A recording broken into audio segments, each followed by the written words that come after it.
कैसे सऊदी अरब में एक पाकिस्तानी मजदूर ने बच्ची को अगवा करके पाकिस्तान ले गया और उस बच्ची के साथ क्या क्या सलूक करते रहे, वीडियो को आखिर तक देखिए। दोस्तों 1990 में सऊदी अरब के एक गांव में ये एक बहुत ही अजीब कहानी बन गई। अगर इस कहानी का कोई सबूत ना होती तो मुमकिन था कि कोई इस पर यकीन ही ना करता। एक शादीशुदा शख्स था जिसके बच्चे और बेटियां थी। उसने एक दिन दूसरी बीवी से शादी करने का फैसला किया। मेरा मतलब है कि उनके लिए ये आम बात थी, दूसरी शादी करना उनके रिवाज और सकाफत में, वैसे भी इस्लाम में जायज़ है। फिर उसने दूसरी बीवी के साथ शादी कर ली। दोस्तों ये खुदा का कानून है, इसमें हमें कोई मसला नहीं। अमूमन ये हम सब जानते हैं कि पहली बीवी हमेशा सरदार होती है और घर पर उसी की राज चलती है। उसकी दूसरी बीवी नूर घर में अपना बस चलाना चाहती थी। वो हर 2 या 3 दिन के बाद कुछ ऐसा करती थी जो उनके बीच झगड़ा पैदा होती थी। नूर जेलस टाइप की लड़की थी, अपनी सोतन से बहुत चलती थी और शोहर भी हमेशा नूर के साथ ही खड़ा होता था क्योंकि वो कहता था नूर नई दुल्हन है इसलिए। फिर दोस्तों उनके गांव में एक दुकान था और वहाँ एक पाकिस्तानी काम करता था। नूर हमेशा उसके पास जाती थी चीज़ें खरीदने के लिए और नूर पाकिस्तानी के साथ आहिस्ता आहिस्ता बात करने लगी। पाकिस्तानी शादीशुदा था, उसकी माली हालत बहुत ख़राब थी। फिर नूर ने इस बात का फ़ायदा उठाया और उसे बताया कि मेरे पास आपके लिए एक अर्ज़ है जो आपकी ज़िंदगी को मुकम्मल तौर पर बदल देगी। अगर आप यहाँ 2-3 साल बैठकर भी काम करें तो इतना रकम नहीं कमा सकते। फिर दोस्तों पाकिस्तानी ने उसे कहा कि ठीक है, लेकिन मुकाबला क्या होगा, यानी मैं आपके लिए क्या काम करूं ताकि आप मुझे ये रकम दें। फिर नूर बोली, देखें आप जानते हैं कि मैं किसी दूसरे की बीवी हूँ और मेरे शोहर के पास बच्चे हैं। और वो इस बात का जवाब देते हुए कहा, हाँ मैं जानता हूँ। सबसे छोटी बेटी है जिनका नाम फातिमा है, उसे जानते हो? वो बोलते हैं हाँ मैं उसे भी जानता हूँ, वो मेरी दुकान से खरीदने के लिए आती है। नूर ने जवाब दिया, ठीक है मैं आपको भेजूंगी फातिमा को और जैसे ही वो आपकी दुकान में आएगी उसे दुकान में बंद कर दें और उस पर हमला करें। तो पाकिस्तानी ने पूछा, कैसा हमला करूं?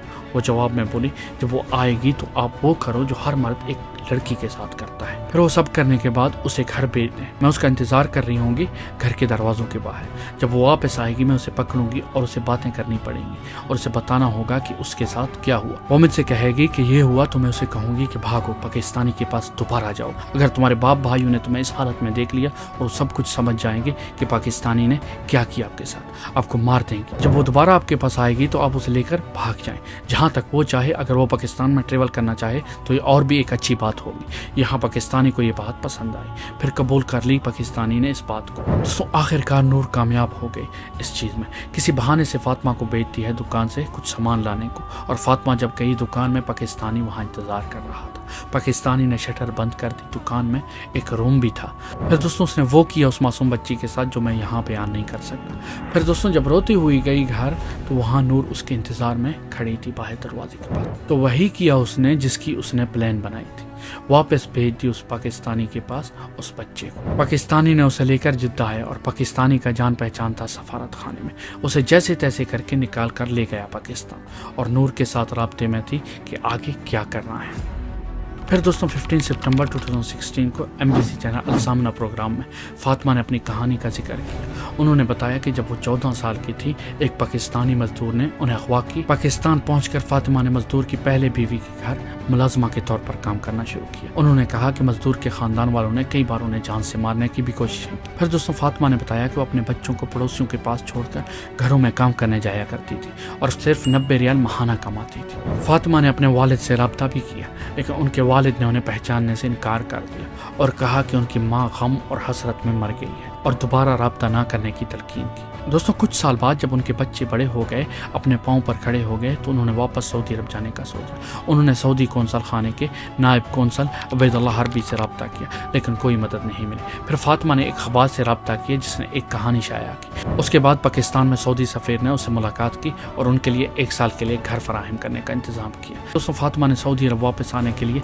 सफारत खाने से मदद तलब की लेकिन उन्हें पाकिस्तानी पासपोर्ट हासिल करने का कहा गया। उन्होंने खादिमुल हरमैन शरीफैन शाह अब्दुल्ला और मोहम्मद बिन नाइफ से मदद की अपील की। जाजान के अमीर मोहम्मद बिन नासिर ने उनके मामले को मुकम्मल निगरानी करने का वादा किया ताकि उनकी मुश्किलात का खात्मा किया जा सके। जब उसे वापस सऊदीया लाई गई तो एमबीसी चैनल में फातिमा ने दाऊद शरियान के सवाल पर कहा। दाऊद शरियान होस्ट हैं अलसामना प्रोग्राम का। फिर फातिमा ने दाऊद शरियान के सवाल पर कहा कि वो अब बादशाह अब्दुल्ला से मदद की अपील कर रही है और वो किसी भी कीमत पर पाकिस्तान वापस नहीं जाना चाहती, चाहे उसे जेल ही क्यों ना जाना पड़े। फातिमा ने अपने वालिद से भी माफ़ी की दरख्वास्त की। लेकिन बेरहम बाप अपनी बेटी को अपनी गोद में वापस कबूल नहीं कर रहा था, चाहे ये फ़र्ज़ भी कर लिया जाए कि उसने अपनी मर्ज़ी से गलती ही क्यों ना की हो, यहाँ तक कि वो सिर्फ 14 साल की थी। दोस्तों, हमें नहीं भूलना चाहिए कि हम भी कभी छोटे थे और हमें भी एक मेहरबान हाथ की ज़रूरत थी जो हमें सहारा दे और उम्मीद की रोशनी दिखाए। और ये सब हमें ये सबक देता है कि हमें अपने बच्चों को मोहब्बत, एतमाद और समझ देना चाहिए ताकि वो सही रास्ते पर चल सकें। माशरती जुल्म और सख्ती से हम सिर्फ एक नाखुश नस्ल पैदा करेंगे।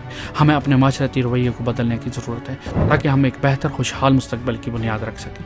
फिर दोस्तों, दाऊद शरियान ने आखिर में एक ट्वीट में कहा जो कहते हैं फातिमा का मसला हल हो चुका है, मतलब कि वो शायद अपने घर गई है, अब उसकी हालत बेहतर है, शुक्र है कि अंजाम खुशगवार है। फिर दाऊद शरियान ने कहा, लेकिन आखिर में कहना चाहता हूँ जो कुछ मैंने देखा सुना वो बहुत ज़ालिमाना था। दोस्तों, वीडियो को लाइक करें, चैनल को सब्सक्राइब करें, अगर आप वहाँ से देख रहे हैं तो सब्सक्राइब करें, अगर आप टिकटॉक से देख रहे हैं तो फॉलो करें। तो दोस्तों, आप लोगों के लिए इतनी मेहनत करता हूँ, देखो कैसे पसीना पसीना हो रहा, मैंने एसी भी बंद कर दिया है।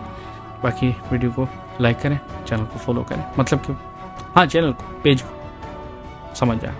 Bye bye.